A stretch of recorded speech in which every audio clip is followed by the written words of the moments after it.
Good afternoon, everyone. Welcome to Remote Work Wednesday. On behalf of the Remote Online Initiative and the K-State Research and Extension Community Vitality Team, we're glad to have you with us. I'm Ron Wilson, Director of the Huck Boyd Institute for Rural Development at K-State.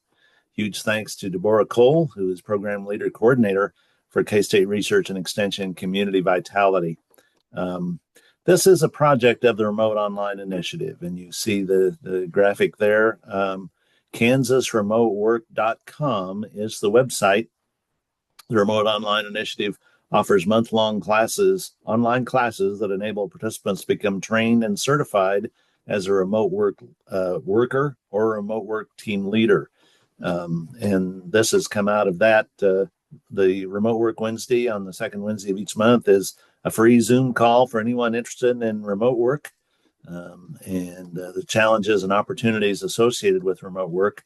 Our next session will be our own Deborah Cole. She'll be speaking about unplugging and recharging in the remote work environment, how to maintain one's physical and mental health while working in a remote work context. So mark your calendars for June 11th.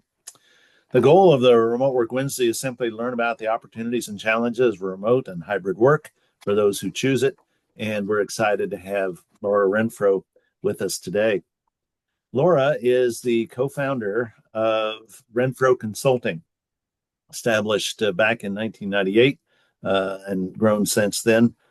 Renfro Consulting works with hardware and software development in multiple elements, usability, ergonomic consulting, testing and reporting, user interface design, a bunch of other terms that I don't understand. But assistive technology is one element of this. And Laura, we've asked Laura to share her story of how she has become a longtime remote worker relay. She's a native Kansan, a K-Stater, and been doing remote work even well before the COVID pandemic. So a lot of experience in remote work. Laura, I'll turn the floor over to you. Thank you for joining us. Okay, excellent. Let me share.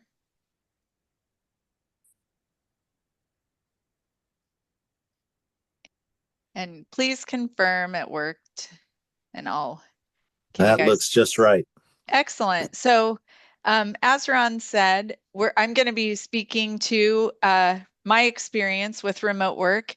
And then one thing that's important to me to communicate about is the remote relationships are still relationships. And so that's going to be kind of the focus of what one of the lessons I've learned as I've worked remotely. We'll get into some history about me and about Renfro Consulting and about what I do. And then I hope this can be interactive if I don't know the normal protocols, but I'm open to questions and things if we can make it more of a dialogue by the end.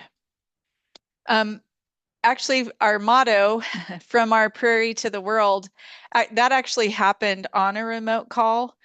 I might start my day in Asia in China or Taiwan, or I might start my day in Israel and then Australia. Often I do work with that part of the world early in the morning because of time differences. And just to communicate kind of where I live, I do often share, some about our geography. And that's one thing that is really fun about remote work is learning more about where the different people on the calls live and come from. And one of my specializations at Renfro Consulting is in accessibility. And what I like to think about accessibility is removing barriers. And that I want to bring that theme in today because just because we're working remotely, it really we don't have to put a barrier up or make this somehow artificially sterile or impersonal. And I just think if you can be authentically yourself, even somehow, it'll come across through the computer as well.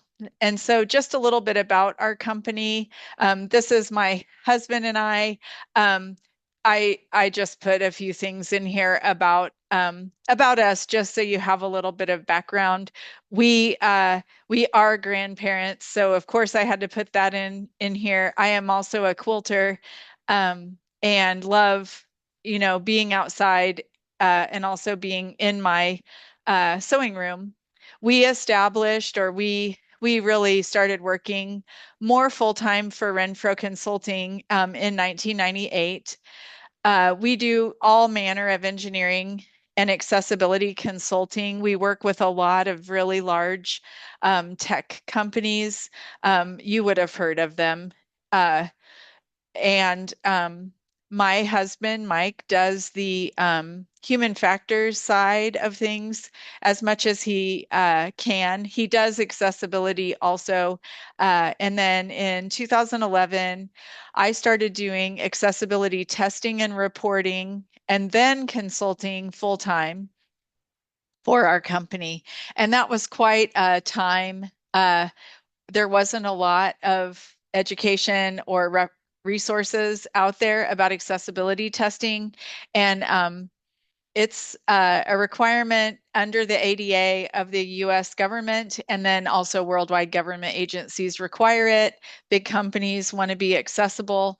And I feel like it's important work if I can. Technology has helped all of us, but it helps users with disabilities so much. And remote work helps users with disabilities. And so it's fun to get to share and let companies know what they can do better and where they have barriers that would prevent users from using their products.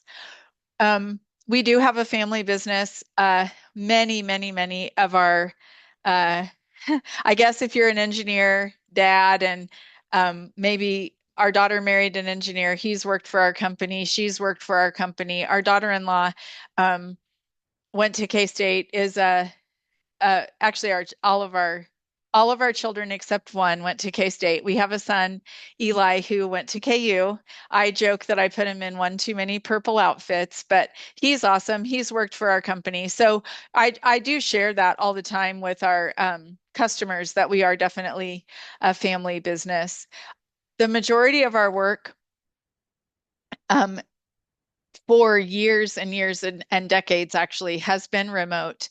Um, a lot of major companies, companies have personalities, and it feels to me like sometimes the CEOs of companies get together and they'll do a trend. They'll talk like, right now there's a big return to work trend. A few years ago, of course, everything had to be done remotely because of the pandemic. A few years before that, we were sent home. And then actually a lot of companies sort of sold off some real estate because they didn't need to be together. Remote work has allowed us, again, to work all over the world, from Randolph, rural Randolph. We're not even in town. I don't even get the town newsletter in Randolph. But from south of Randolph, north of Manhattan, we have been able to work pretty much all over the globe. And sometimes that work is even in a given day. Like I said, also depending on the projects we have at the time, we could be all over the place. It's really fun. I love it. I love different cultures, and I've learned to never stereotype and never make assumptions. I was on a call once with a team in Shanghai, and one of the gentlemen on the call that we were working with had actually been an exchange student in Overland Park. I've had people that went to K-State, went to KU, and it's really fun to see how much we have in common. Okay. Okay, so I wanted to start with some initial considerations as we talk about remote work. And remote work is still work. And you're getting paid to do something, um and And that's the most important thing.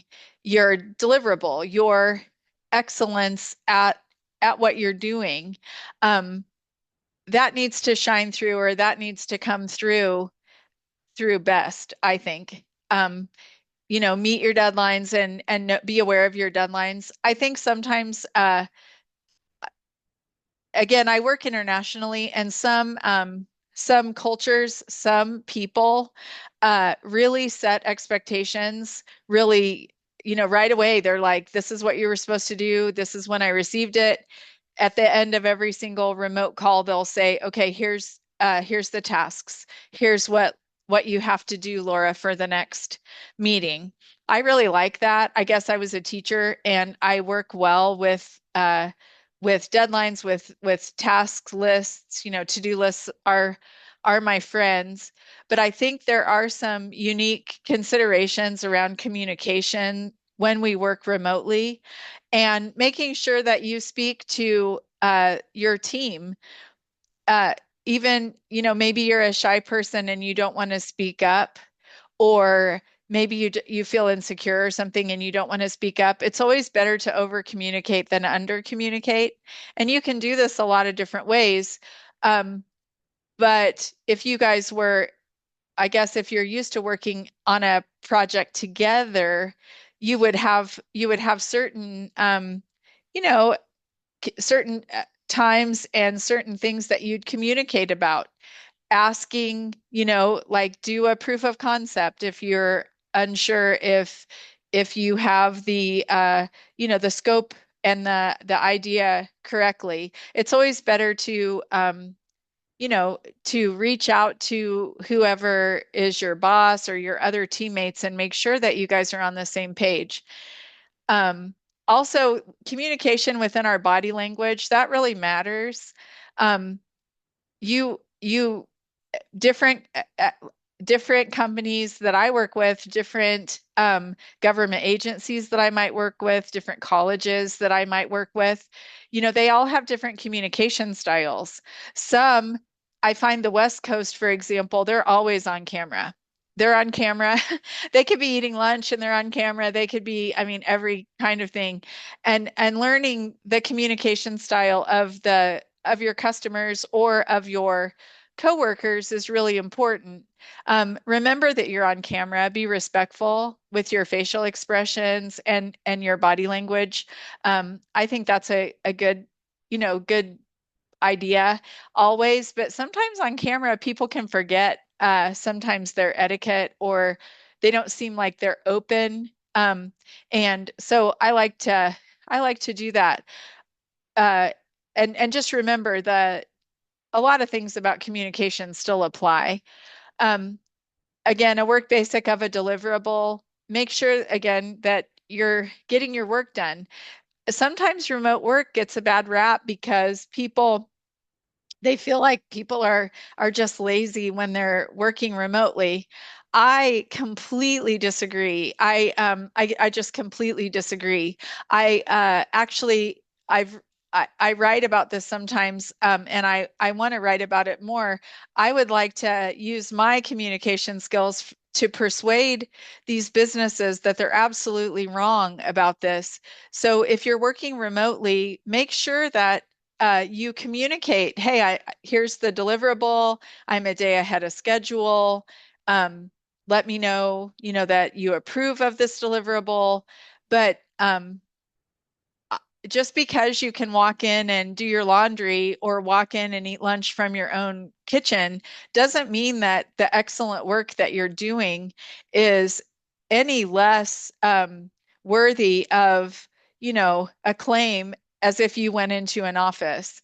And part of one thing that I find is really irritating about in the current climate. And again, I work with a lot of big high tech companies, and they can change their opinion on remote work and coming into the office, on a dime. But one thing that they don't think about a lot that that I like to point out to different companies is just sometimes you're not even going to be in the same room or the same place and the work you're doing, maybe the piece of the work that you're doing, you wouldn't be doing with anyone anyway. Or a lot of my work, there's teams, if there's 8 people, there might really be people from 8 countries. And so it feels really dumb to me to make me go, like I just recently had to travel to Vancouver, and I traveled to Vancouver and I went, and of course, Vancouver is beautiful and I love to travel. So it wasn't too much of a hardship, but I lug all this equipment in, and then we're in a room with screens on. And it just felt a little artificial, like you could save a lot of money and not have me come on site just to say you had someone on site. Not that you can always make, things make sense or whatever.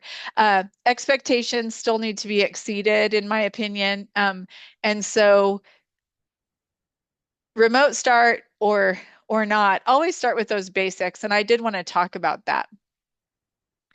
Um, the next thing I was thinking of was remote when you're working remotely, think about all of the, like, I guess I come from a journalism background a little bit, but who, what, when, where, why, and how. If you know that the company that you're working with, the agency you're working with, if you know that they are always on camera all the time, then, do your hair, dress up, show up, be able to get your camera set up ahead of time. Technology is going to fail, so be prepared for that. But as much as you can do ahead of time, to know the who, know your audience, know who you're working with, and then there's a saying about managing up, be generous and help others if you can. But I think remote work sometimes doesn't work because we don't consider the audience, consider the source. I have a meeting later today. Uh, it's with a tech company, and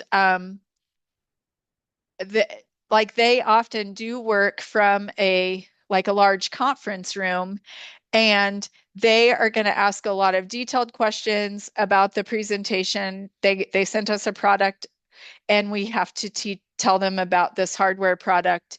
It's a consumer product, and we have to be telling them about the accessibility of this product and setting it up and whatnot.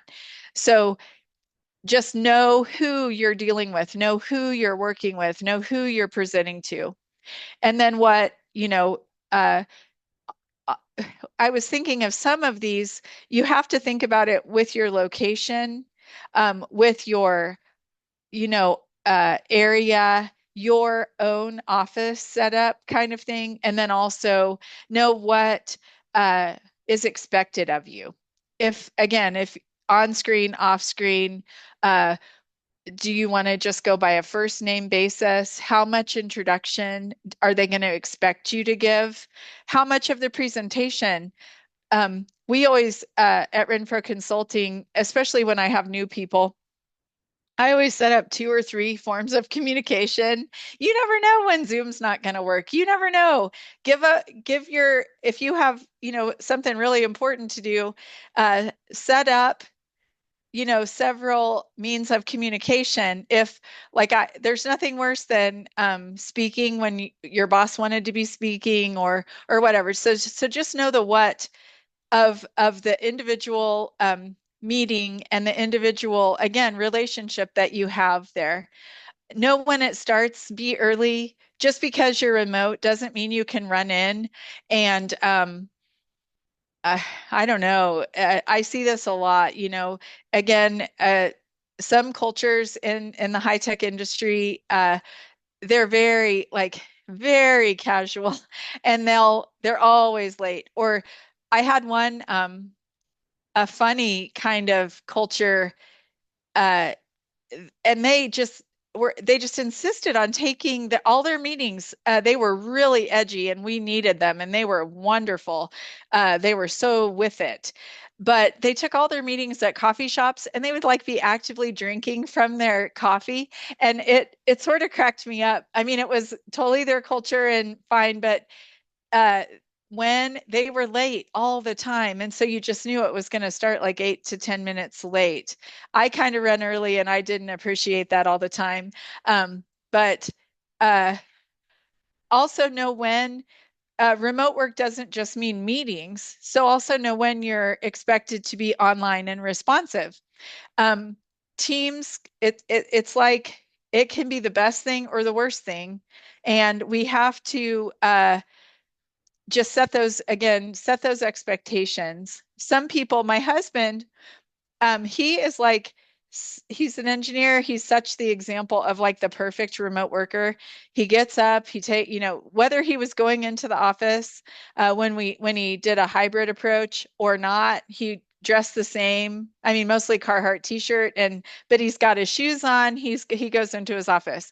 I'm like the worst one, and so I do have to know if I'm going to be on camera because I certainly don't want to be on camera in my robe and whatnot. So just know when, when you're going to have to be on camera, when your particular work situation, when they want you to be able to respond instantly, and then where, like, if I mean, there are a lot of remote jobs where you still have to go in somewhere, even though that I know I hope we're talking more about working from home, but where in your home, uh, I know my chief of staff at Renfro Consulting is younger than me, and she like works in her kitchen, and she works in her playroom, and she works outside. She like carries her laptop around.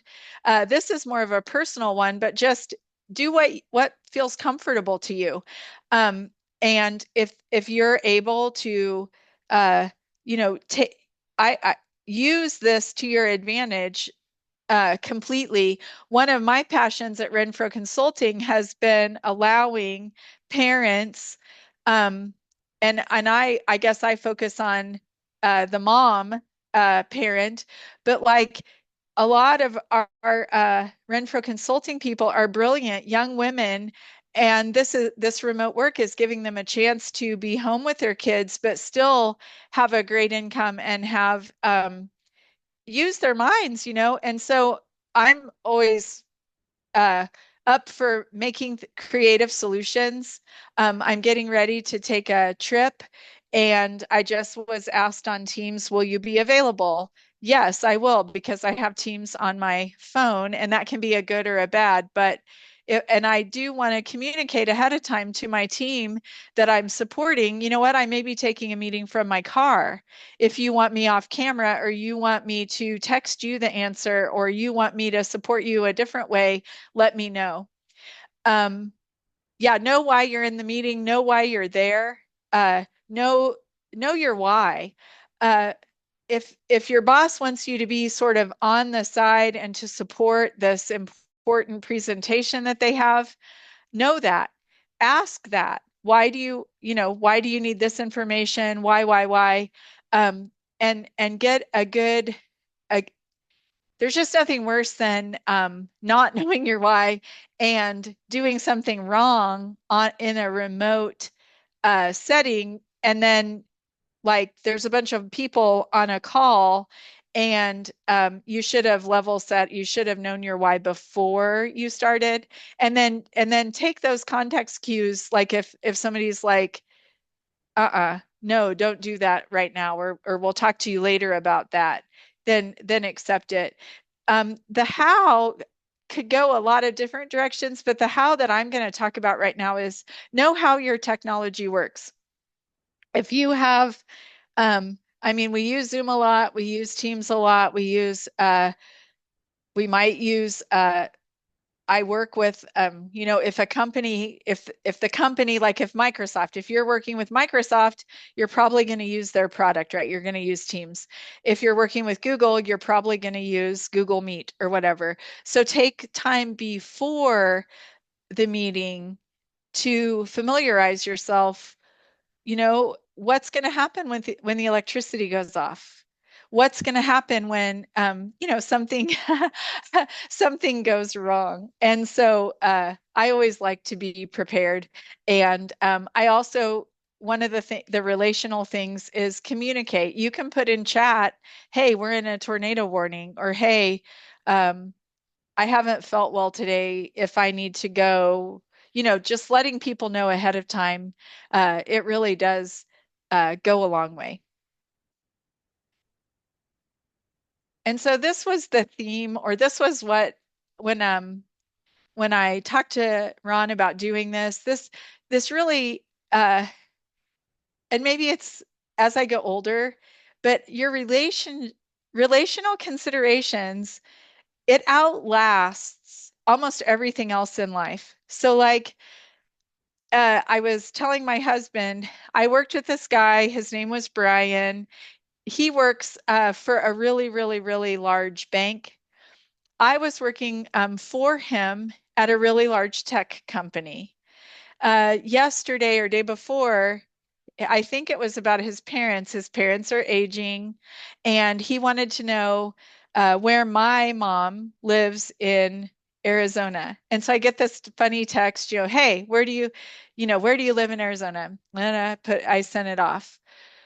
The reason he could ask me that is because over time, I mean, we worked together a lot and we worked together for years. And the relational considerations when I'm working remotely don't change just because I'm working remotely. And this can go several ways. I will say, if I don't like the person remotely, I probably am not going to like the person at a conference when I meet them. And that always just cracks me up. Or if I have a colleague that it couldn't be more different from me. Um, but we've worked on some really special kind of cutting edge projects, and we don't always see eye to eye, don't always get along, but definitely it's one of those relationships where we make each other better. And again, because this person has been himself and I've been myself, we uh like if we do see each other or get to work or present somewhere together, it's a really fabulous relationship. If you're a private person, you don't have to, it's not that you have to change your personality. It's not that you have to become some kind of, extrovert maniac. Share as you feel comfortable. Make the relationships the way you make relationships. But I wanted to stress that it doesn't mean that you can't become friends with someone. If you have some common interests and over time you figure it out, it's just fine. Um, to share. I worked with a woman. I'm trying to remember what company she worked at. I don't think I can even remember. Maybe at Oracle, maybe something like that. She worked at a big tech company, and we worked together for years and years. And one day on my background, I had just finished a quilt, and I put the quilt behind me, and she was like, "Oh my gosh, are you a quilter? I'm a quilter." And it was really fun to learn that and to know that. I always start with competence, excellence, reliability.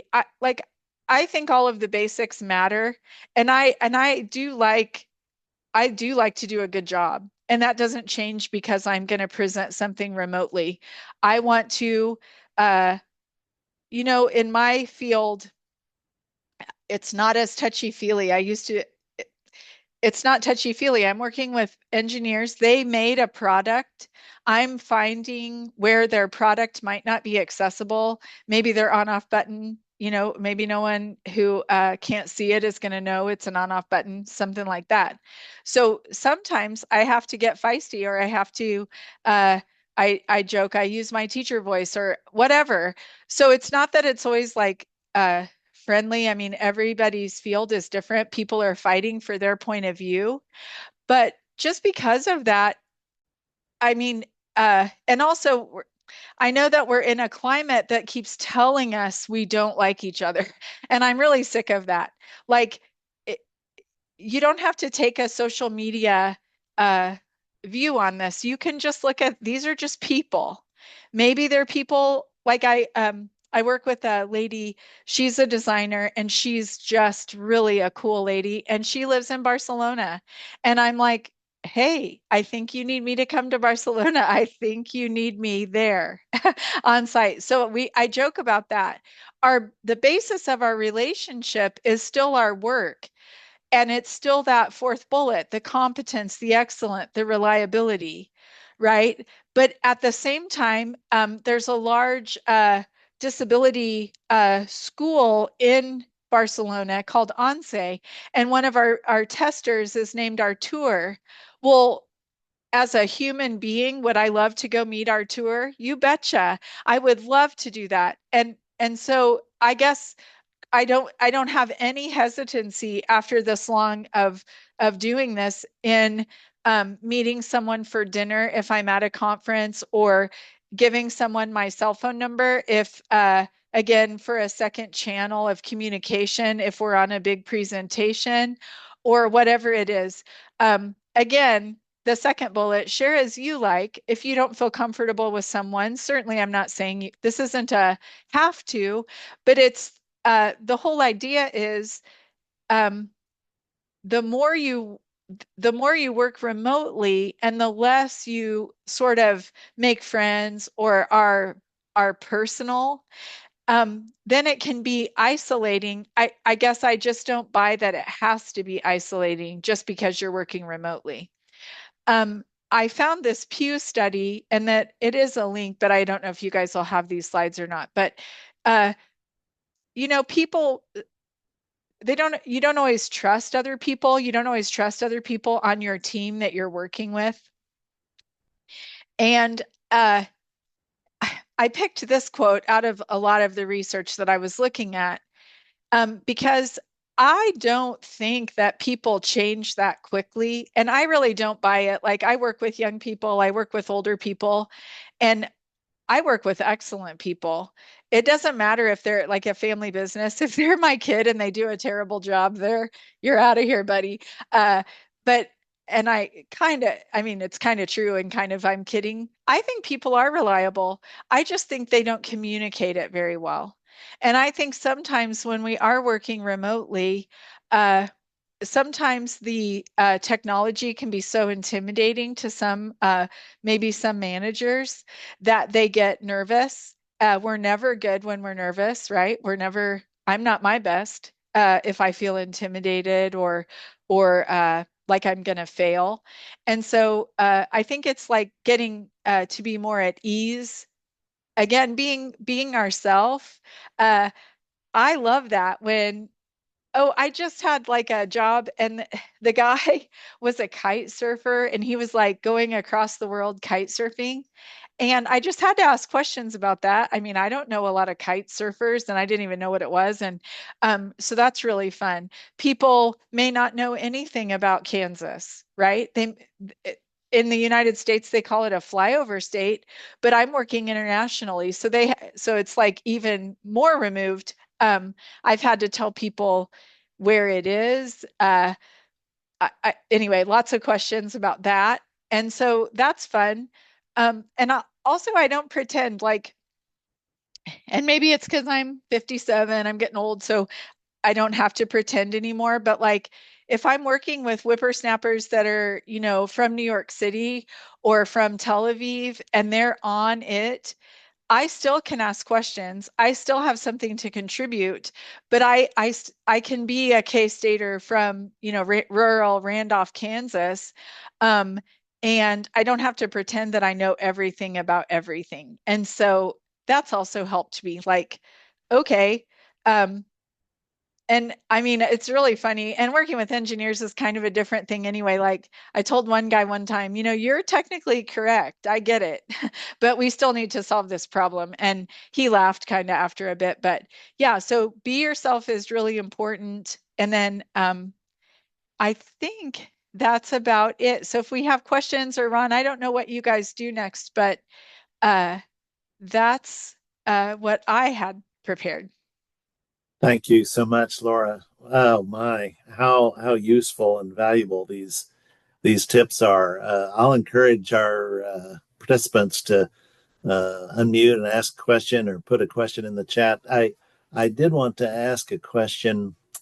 you touched on, the different time zones and the international Oh, work, yes, yes. and how in the world do you manage that? And this is kind of what Deborah is going to address next month. What about boundaries? How do you manage your time if you could do this 24/7? Oh, yeah, that's a great, great point and a great question. Um, and this is an interesting this is an interesting problem. It has several facets. So I am pretty flexible, and working from home allows me to be flexible. But I also do establish boundaries. Okay, so here's an example. If I'm working with Asia, uh, and I had this happen not too long ago. If they schedule, I can get up early and I can work a little bit later. And especially if it's an important project, maybe I'm getting paid a lot of money to do it. Sure, I can work at 8 o'clock at night, whatever. Uh, they scheduled something and it was like 1 a.m. I'm not conscious. I mean, I'm not coherent at that time. If they do it early, like at 5 a.m., I'm all yours. I just said, no, I can't do that. So saying no, don't accept the meeting. And again, if you go back and if you level set, if you communicate, look, that is sometimes they don't know, right? It's like we work with Greenwich Mean Time, and it can be really confusing to figure out what time something is coming across to someone else across the world. You can't always tell that. Um, but when I told this team, I'm like, that is 1:30 a.m. I can't do that. They were like, oh, we're so sorry. And then they rescheduled it for a time that would work. I don't want, sometimes if I'm working with India, their day is already like their noon to 10 p.m. or something. If that's their, it's again about communication, but if that's their work day, then I don't feel bad scheduling it so that it works for me better. But I will get up early. I will work to accommodate a client. Renfro Consulting, all of our work, I'm self-employed, so I can't just say, no, I'm not going to do that. Now, there's different ways. Again, when you know yourself, I like to get like my email cleared out, and it stresses me out more to have a bunch of emails to wait on than it does to just take care of it if I can. My husband's the exact opposite. He goes into work about 8. He leaves work about 5. He shuts everything down. He does not look at email ever, ever. If it's after 5, he's out, doing stuff outside. He's working on something at his shop, or he's mowing, or he's doing something. And so customers get used to that. They just know, okay, they might know I'll respond. They might know he won't.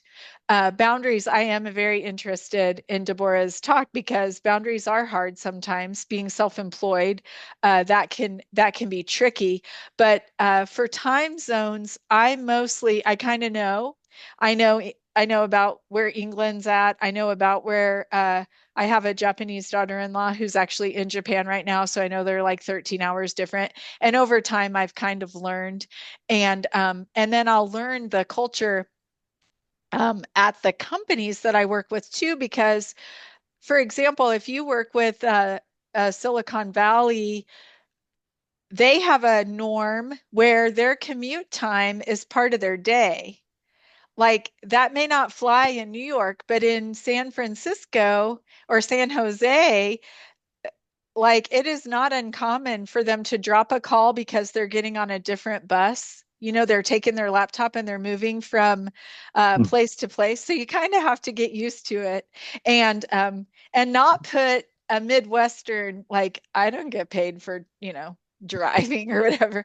Anyway, but yeah, so it's certainly a consideration, and mostly I think the tech industry, for the most part, uh, engineers will fight with me like tooth and nail. We'll have an argument.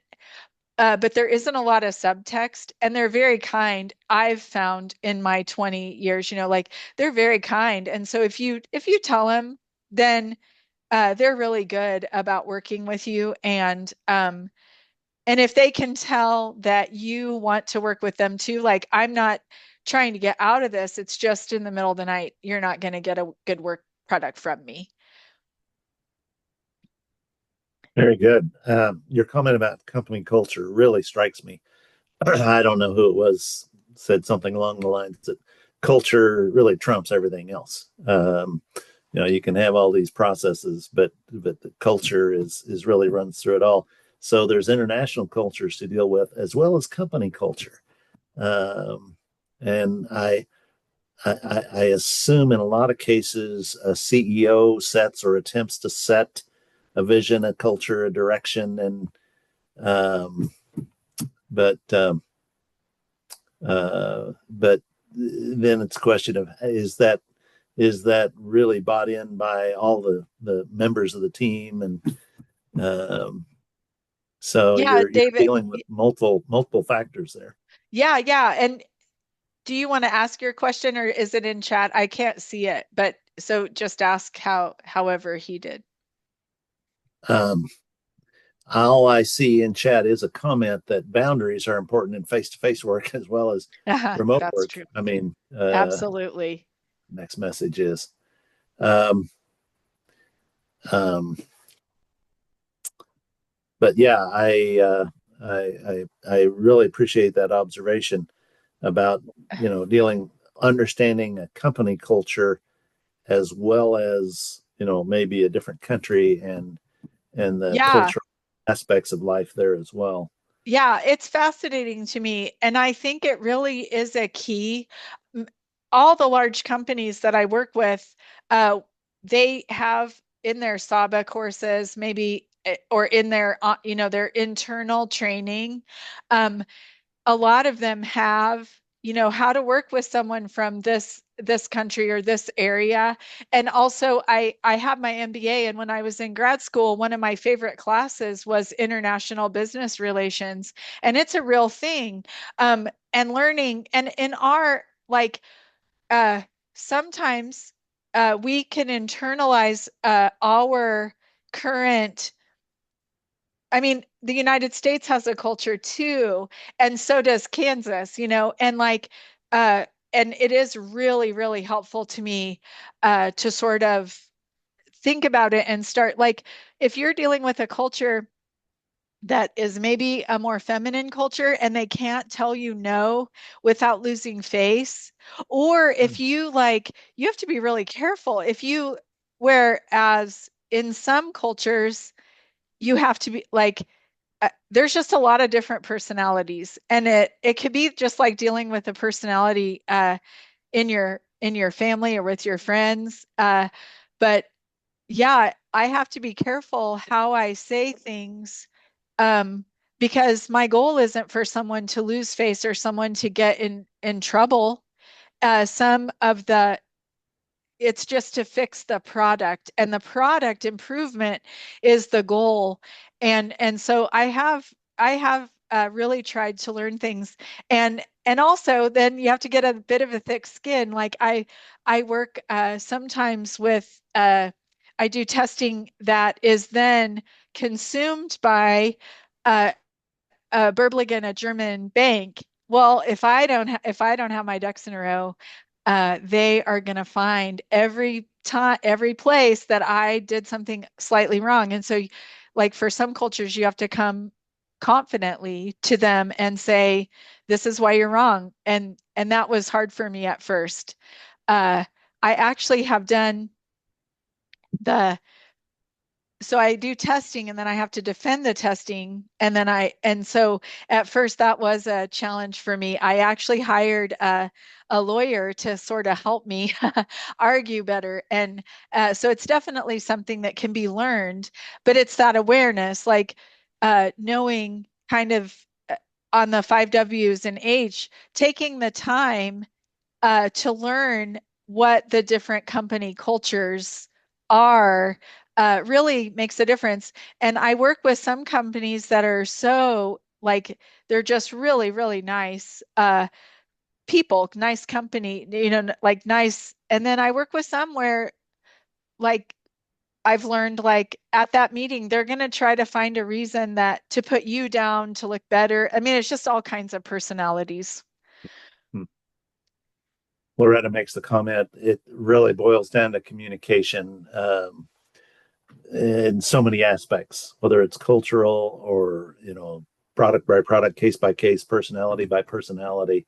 Yes, Uh, a I key agree. takeaway, a key takeaway from me from the remote online class that I took was your point exactly. Over communication is really just communication. Yeah, Err, err on the side of of right. communication. Well, and one thing I've learned is even if I have to say like, what if, well, like that, like a joke, but maybe I lost track of an email chain. It's always better when I figure out that I've been, I ghosted someone accidentally or whatever to just say, "Oh my gosh, I forgot. Look, I didn't answer you. I'll get to this by 9 a.m. tomorrow morning," or whatever it is. And like uh whenever there's a lack of communication or like a true uh my mom was a consultant that worked with nursing homes, and the worst thing she said she knew uh like she knew a nursing home was in trouble when they did not want to talk to her, did not want her to come see what was going on. And I feel that way too, because if I have blown someone off, or uh if I forgot to do a project, if someone forgot to do a test and I'm the boss, I have to go to the meeting. The last thing I want to do is like, oh man, I messed up, but that's the very first thing I do because reinvigorating that talking and just let people know I messed up. And that has gone really well for me when I've had to do that because uh some communication is just way better than nothing. So I Well, agree, Laura. very good. Yeah. Uh, don't see any other questions. Here we go. Do you have any experience balancing environments that have a combination of remote and in-person workers? Oh, great questions. How do you Yeah. manage differing expectations of those two types of workers within the same entity, maybe even in the same positions of work? So people are doing the same work, one's remote, one's on site. How in the world do you manage that? Yeah, yeah, yeah. We have that all the time. We have projects. Like we just tested a data center. Well, obviously, I can't have a data center sent to me. A lot of products I can have sent to me, and they're little, a headset I can have sent to me. A data center, no, can't do that. Or like a large printer, they offered to, and I'm like, if it involves a forklift, no, I'll come to you. That kind of thing. What I think is it really goes back uh, to my slide for my initial considerations. Everybody has to be committed to competency, to excellence, to doing a really good job. If everybody is working hard and everybody is contributing, no matter where they're working from, that fades into the background. You don't even notice it, right? If I'm on a meeting, I'm going to be on a meeting later. My husband did the human factors, the usability testing. Um, we're going to talk about accessibility. I kind of know the standards, the worldwide standards. We're both going to be on the meeting. That company doesn't care that we're both together. And then when we present it, they're going to be in a room together and it really won't matter. If everybody is being unselfish, if everybody believes, I think it goes back to like the whole concept of how functional the team is. If you have a dysfunctional team, if you have a dysfunctional company, if you have a project that's gone south and it's not going well, then the differences in work might be more pronounced. But if everybody's working really hard toward a common goal and everybody's competent and everybody's meeting their deadlines, then I think all of the work differences don't matter as much. Great questions, Very David. So good. I hear you saying, Laura, that the goal, keep your eyes on the goal, the product or whatever it might be in a given Right. case, not on who's where. No, I totally agree. I totally agree. And I have like I working in the disability world, I have a ton of colleagues that are disabled, uh, and remote work really benefits them. It's a disproportionate burden when if you're in a wheelchair and you have to get into, I mean, especially like maybe you can't drive and you have to get into a site and it takes you a lot longer or it's a lot harder. They call it a disability tax. Well, all I want is the best from them and I want the best for them. And so if they're an attorney, a disability attorney, I just want their information. And I think that's where companies really make a mistake when they try a one size fits all approach. I don't find that that works. But also, if someone is a bad worker, they're a bad worker and that needs to be dealt with. If somebody's not a team member, not a good team member, they're not a good team member, you know, and that has to be dealt with. And so I think sometimes the behind the scenes communication or the back channel communication or whatever is really, really important. And also having a strong, like a strong a strong leader sometimes, if you have a weak leader, then different things can be exploited or seem worse, and we've all had that before also. um but yeah, and the back channel communication again, I think that's really important. It doesn't matter if you're remote or not. um but like if I maybe I'm presenting like now and I can't see everybody's faces, but someone on my team can, or someone has a good answer. We always have like our cell phones ready so that we're not, you know, uh, unable to get that information. And I don't even pretend I don't have it. Like I'll say, I might be on with a big company, but I'll say, hey, I just got a message from the tester and let me have her answer this question now or something. Mhm. Uh, Good comment from Loretta here. She, at one point, was managing a mix on site, remote, and hybrid staff, and it came down to expectations. Having the Yep, right expectations helps everybody, I whether totally agree. they may be. Yeah, I totally agree. I mean, I think in 2025, it really doesn't matter. Uh, uh, everybody's almost everybody in a professional context, uh, depending on the job, right? Uh, I know that like in my work, if you're working at a factory or if you're working in like my UPS guy or whatever, there's different types of work. But in a professional sense, in the kind of work that we're doing, um, it really, I really don't even notice. That may sound weird, but like, uh, it feels so natural and feels, it feels like I'm fluent at it that whether if I go and present somewhere, it feels very similar to like what I'm doing now. And I think, but if somebody isn't doing what they should, if someone isn't competent, if someone is a bad leader, bad whatever, then it's gonna hurt whether it's remote or not. Right on. Laura, thank you so much. We'll give you a virtual round of applause here. Uh, I'll as, stop my share. Thank you. uh, and Great comments in the in the chat as well. We really value your experience and sharing your best practices with us today. Awesome. So, thank you very much, Laura.